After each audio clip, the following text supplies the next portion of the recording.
Hi friends, welcome back to my channel. ఎలా ఉన్నారు? నేను బాగున్నాను. ఎవరు ఇళ్ళలో నుంచి బయటికి వెళ్ళమాకండి, ఎందుకంటే కరోనా బాగా ఉంది కాబట్టి అందరు ఇంట్లోనే ఉండండి. నేను వచ్చేసి మీకు వాళ్ళ ఎగ్ బిర్యానీ రెసిపీ చూపిస్తున్నాను. ఫస్ట్ ఆయిల్ తీసుకుని 3 to 4 టేబుల్ స్పూన్ ఆనియన్స్ బారుగా కోసుకుని మనము సన్నగా కట్ చేసుకుని ముందు బ్రౌనిష్ కలర్లో ఫ్రై చేసి పక్కకు పెట్టుకోవాలి.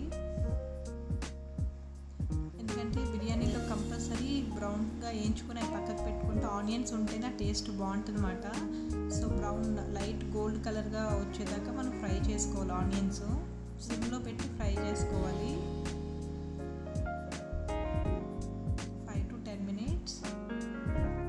ఆ ఫ్రై అయిపోయినాయి. నేను ఒక పక్కన ప్లేట్లోకి తీసేసుకుంటున్నాను ఫ్రై అయినాయన్నీ. తర్వాత దీనికి నేను వచ్చి ఎగ్స్ అనేది మన క్వాంటిటీ పట్టండి, మన ఇంట్లో ఉన్న మెంబర్స్ బట్టి తీసుకోవాలి. ఎగ్స్ నేను ముందు బాయిల్ చేసి పెట్టుకున్నాను. ఆనియన్స్ తీసిన ఆయిల్లో సాల్ట్, కారం వేసుకోవాలి. సాల్ట్ వచ్చి 1 టేబుల్ స్పూన్, కారం వచ్చి కొంచెం 1.5 స్పూన్ అట్లా పడుతుంది. దాంట్లో ఇప్పుడు మనం ఎగ్స్ వేసుకుని ఫ్రై చేసుకోవాలి. ఆయిల్లో స్లోగా వేసుకోవాలండి, లేకపోతే ఎగ్స్ చితికిపోతాయి.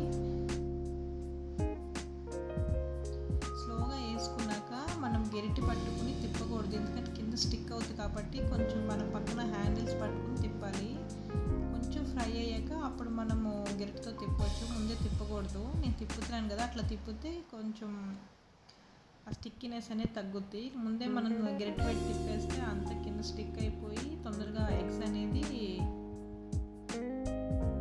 స్మాష్ అయిపోతాయి. అవి బాగా ఫ్రై అయ్యాక కొంచెం గోల్డెన్ బ్రౌన్ వచ్చేదాకా ఫ్రై చేసుకోవాలి ఎగ్స్. అవి ఫ్రై అయ్యాక అవి సర్వింగ్ ప్లేట్లో తీసుకోవాలి పక్కకి.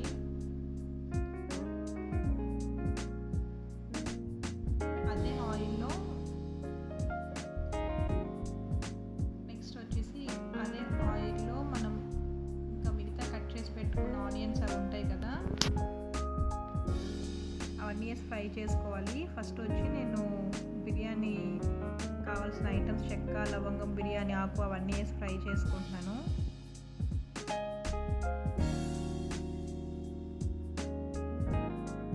అవి బాగా ఫ్రై అయ్యాక కట్ చేసి పెట్టుకున్న ఆనియన్స్ వేసుకోవాలి. ఇవి కూడా బాగా కట్ చేసి పెట్టుకోవాలి. ఆనియన్స్ అదే ఆయిల్లో వేసేసుకోవచ్చు అండి, మళ్ళీ వేరేగా సపరేట్గా ఏమి అక్కర్లేదు. ఆ ఎగ్స్ మనం ఫ్రై చేసుకున్న ఆయిల్లోనే వేసేసుకోవచ్చు. ఆనియన్స్ కొంచెం ఫ్రై అయ్యాక నెక్స్ట్ పచ్చిమిర్చి వేసుకోవాలి. ఎగ్స్ అనేది నేను ఆ రోజు కజిన్స్ వచ్చారన్నమాట, అందుకని నేను ఒక 6 to 7 ఎగ్స్ తీసుకుని చేశాను. మనం ఇంట్లో ఉన్న మెంబర్స్ బట్టి చేసుకోవచ్చు. నెక్స్ట్ వచ్చి పచ్చిమిర్చి వేసుకోవాలి. నేను ఒక 4 to 5 పచ్చిమిర్చి వేసుకున్నాను. అంటే కారం అనేది మనం తినే దాన్ని బట్టి, మనకి స్పైసీగా చిట్పట్ కావాలంటే ఎక్కువ వేసుకోవచ్చు, లేదు అంటే తక్కువ వేసి చేసుకోవచ్చు. పిల్లలు ఉండడానికైతే తక్కువ కారం వేసి చేస్తే తింటారు కదా ఇష్టంగా, సో అట్లా కూడా మనం కారం తగ్గించి వేసుకోవచ్చు. నెక్స్ట్ కొంచెం పసుపు వేసుకున్నాక ఇవి బాగా ఫ్రై అవ్వాలి.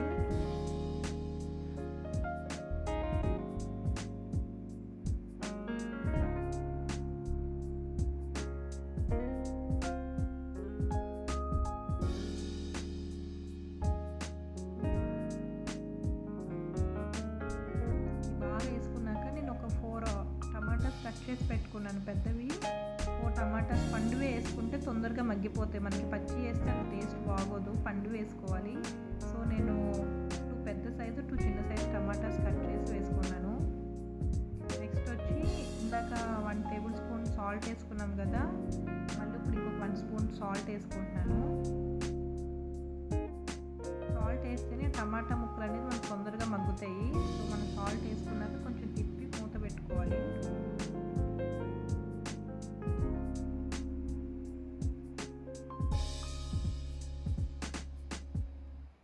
చూసారు కదా, మనం ఒక 5 to 10 minutes మూత పెట్టి తీసాక బాగా మగ్గింది. మగ్గాక ఇప్పుడు అల్లం వెల్లుల్లి పేస్ట్ వేసి అది పచ్చి వాసన పోయేదాకా తిప్పుకుంటూ ఉండాలి. మీరు కూడా ఒకసారి అందరూ ట్రై చేసి నాకు కామెంట్లో ఎట్లా ఉందో చెప్పండి ఫ్రెండ్స్. అల్లం వెల్లుల్లి పేస్ట్ అది ఫ్రై అయిపోయాక పచ్చి వాసన అనేది పోయాక పుదీనా, కొత్తిమీర వేసుకోవాలి.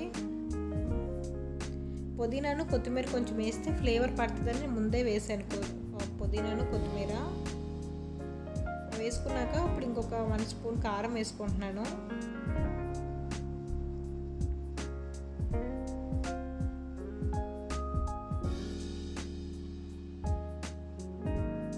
నెక్స్ట్ కారం వేసుకున్నాక మసాలా వేస్తున్నాను, ఒక 1/2 టేబుల్ స్పూన్. ఎక్కువ అక్కర్లేదు, మసాలా కొంచెం వేసుకుని బాగా తిప్పుకోవాలి. ఇప్పుడు ఇవన్నీ పెరుగు కూడా వేసుకోవాలి. 2 స్పూన్స్ సరిపోద్ది పెరుగు, మరీ ఎక్కువ వేసినా బాగోదు. 2 టేబుల్ స్పూన్స్ సరిపోద్ది పెరుగు.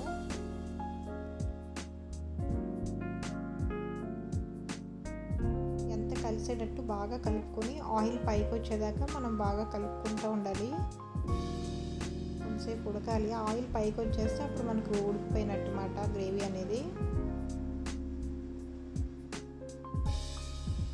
ఇది లాస్ట్కి అంతా అయిపోయాక మనం టేస్ట్ చూసుకొని సాల్ట్ సరిపోతే మళ్ళీ ఇంకొంచెం వేసుకోవచ్చు.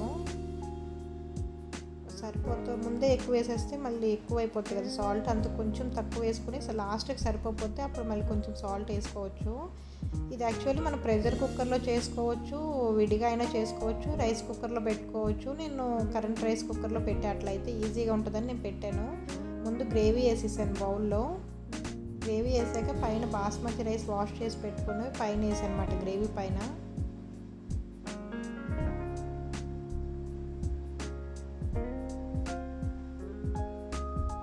ఈక్వల్గా వేసుకోవాలి. కుంకుమ పువ్వు ఉంటే కూడా మనం వేసుకోవాలి, ఎందుకంటే కలర్ అనేది బాగుంటుంది. కుంకుమ పువ్వు కలర్ నా దగ్గర లేక నేను వేయలేదు. ఆ రైస్ పైన నేను పుదీనా కొత్తిమీర వేసాను అనమాట ఫ్లేవర్ కోసం.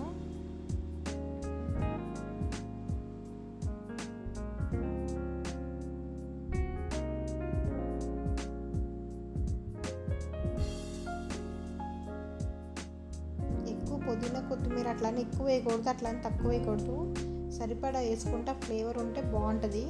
దానిపైన ఇప్పుడు మిగతా ఉన్న కర్రీ చేసుకున్నాం కదా గ్రేవీ బిర్యానీలోకి, ఆ గ్రేవీ అంతా దానిపైన మళ్ళీ వేసేస్తున్నాను. లేయర్ బై లేయర్ వేసాను అనమాట. మళ్ళీ ఆ గ్రేవీ పైన రైస్ వేసేసాను.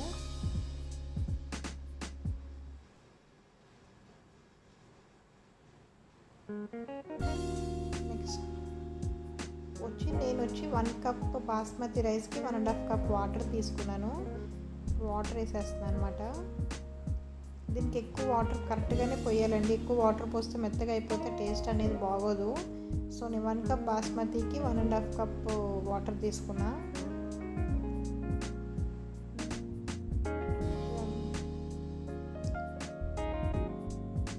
సరే కదా, ఇప్పుడు పైన మనం ఫ్రై చేసి పెట్టుకున్న బ్రౌన్ ఆనియన్స్ మనం పైన వేసేసుకోవాలి వాటర్ పైన. అవి ఉంటేనే బిర్యానీ టేస్ట్ అనేది మనకు తగులుతుందండి. దానిపైన నేను కాజు వేసుకున్నాను. నెక్స్ట్ వచ్చి బాయిల్ చేసి ఫ్రై చేసి పెట్టుకున్న ఎగ్స్ కూడా వేసేస్తున్నాను.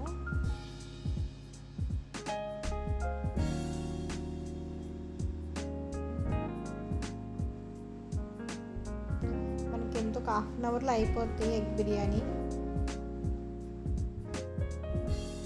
అయిపోయింది కదా, నేను దీన్ని కరెంట్ కుక్కర్లో పెట్టేశాను. ఒక 15 to 20 మినిట్స్లో అయిపోయింది.